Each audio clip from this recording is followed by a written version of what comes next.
Hello, just give you a quick update. It's only been about 9 days since my last update, but at this time of year that makes a huge difference. The greenhouse is now looking decidedly empty. The only things left in here are, we've put in a few butternut squashes. These are still quite young.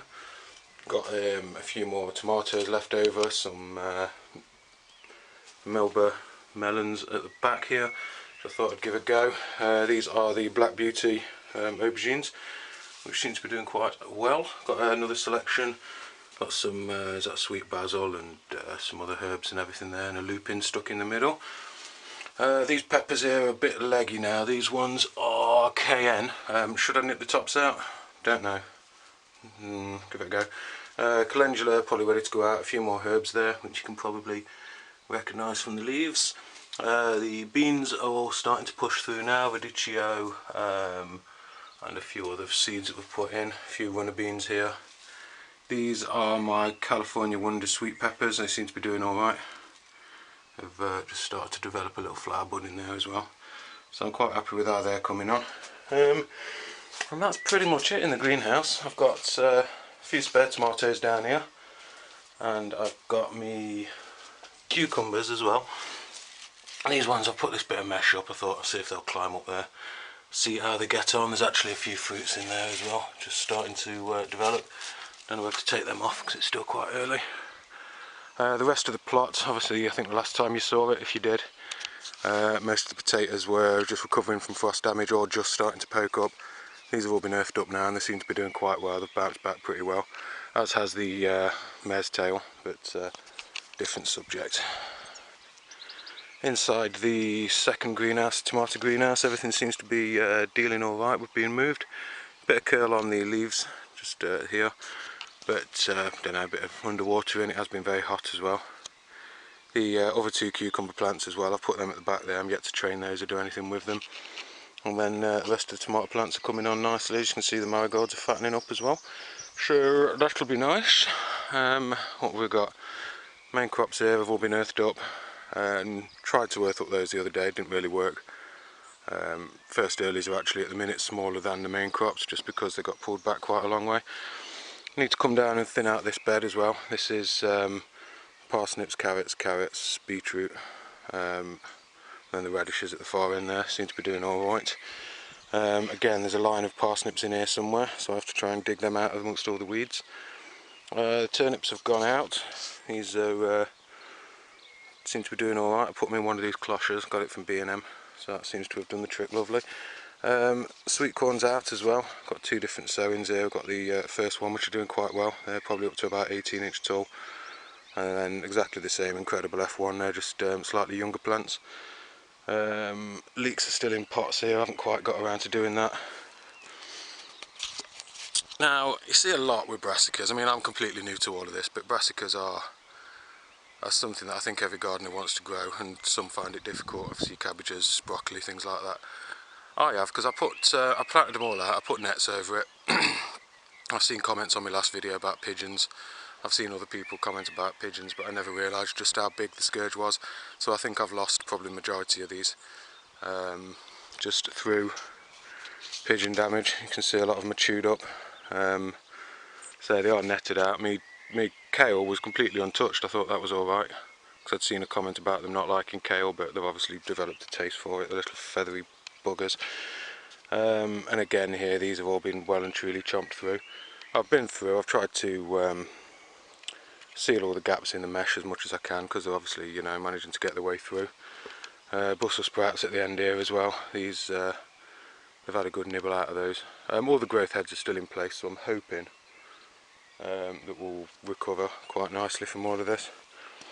But as you can see, they're not they just don't care. They'll just tear through it. They don't even eat half of it, they just rip it apart. Got a lovely line of sunflowers along the back here.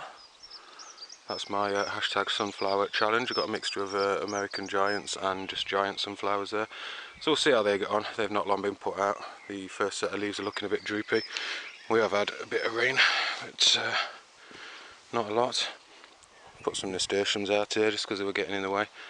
Another couple of sunflowers there at the back, and got a marrow, pumpkin, a couple of courgettes, And the same down this side as well. These seem to be doing alright, they've been out for a while.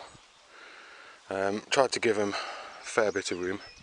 I know the courgettes not so much, but the marrows and the pumpkins are going to want to go wherever they want to go basically, so we shall see how that gets on. The onion bed, what we've got this side is the turbo, which is a bit of a tangly mess. I had a good look through, I can't see any seed heads, so it doesn't look like anything's gone to seed. And then the other side here, is that my steeron? It is. So again, you know, probably turbos are doing better, but yeah, the steerons are certainly holding their own. And quite a few funny growth patterns actually. You know, they try and push out a leaf or something like that and it can't quite get out. And then in between these are just some bunching onions I grew from seed as well, so I thought I'd drop them in. The peas are climbing, they're doing what they're meant to do. So what have we got here? Hearse green shaft, there and there. There's quite a lot of plants there. I mean, I put an entire packet in, I think, on those 2 gutters that I put in. And then this side, half a row managed to, which has become food. And then some more peas there. What variety are they? Kelvin Wonder. They were just sown directly into the ground, they seem to be doing alright. Sweet peas around this little trellis here. Sort of, they've not really figured out how to cling onto it yet, but I'm sure they'll get there. Over to the broad beans. Starting to get some fruits. Whoa, fell over there for you. Starting to get some fruits off of these now.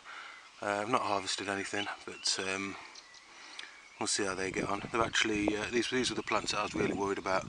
I pulled one of them out because it was no-ow, and I've got evidence of 1 or 2 little aphids in there, but nothing nothing too severe that I'm particularly worried about. Garlic has gone to seed. I've just been round, pulled all the seed heads off actually, which were well, I'm hoping they were anyway. I hope it's not an integral part of the plant. These curly little fellas here. So yeah, I've whipped all of those out. I don't know if that now means that they're done, or if they've got more growth to go. I've not had a poke around under the soil, but we shall see. Other set of first earlies, obviously these are the ones that were killed off. And if you remember me showing you the dead foliage. But you know, they seem to be bouncing back. On the asparagus front, this has all started to kick in as well now. So I've been very careful about not overweeding this bed because I'm not quite sure where the plants are. I did mark them, but you can definitely see the asparagus heads coming up. Got one there. You know, not the strongest, most healthy looking ones, but these are all quite new plants, so you know, I should just leave them be. Most of them have just put up 1, as you can see, in amongst all these weeds and that. Yeah, this one seems to have put up 2, so maybe he was a bit stronger. We'll see how it goes. That's about it really, that's about it. So that's it. We've had a lot of disasters, but first year I was kind of expecting it. Can't take it into, you know, to heart. If the brassicas don't bounce back, I'll see if I can get some plugs or something like that, just so I've got something in the soil. But yeah, everything seems to be cracking on okay. Certainly not too worried about anything. Nice bit of rain this week, so yeah. Oh, I don't know if you've spotted this bed. I had some baking potatoes at home that went to seed as well, so I just chucked them in. I've kept them out of the way of the others in case they've got any nasties on them, but we shall see how they get on. Give them a little try. And then this your comfrey that's taken over, but the bees are absolutely loving it. I don't know if you can tell, but in any second there's probably about 20 odd bees on there all doing their business. So must be a good plant for them, so I'm down with that. If they're down with it, I'm down with it. So that's gone to seed, and there's a couple there near the gate as well. I say they're all absolutely dripping in bees, so that's a good thing. I'm going to see it as a good thing. So yes, overview, there you go.